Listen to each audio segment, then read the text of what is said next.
আপনি যখন একজন এতিম বাচ্চার সামনে নিজের সন্তানকে কোলে ধরেন, তারা তো মনে আশা জাগে, আমার বাপটাও যদি থাকতো আমাকে এভাবে জড়াই ধরতো।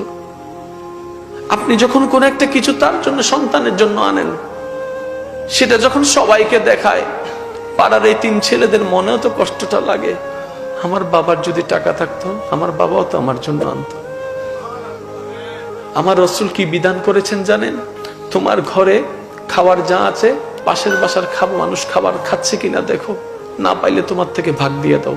আর যদি ভালো ইনকাম করতে পারো, মুরগি যদি রাঁধো, গরু গোস্ত যদি রাঁধো, জানালা বন্ধ করে দাও, গ্রানটা যেন বাইরে না যায়। তোমার এই গ্রানের কারণে একজনের ক্ষুধাটা আরো বেশি বেড়ে যাবে। কাউকে কষ্ট দিও না, এটার নামই ইসলাম। এখন আপনারাই বলেন ভাই, এই ইসলাম কি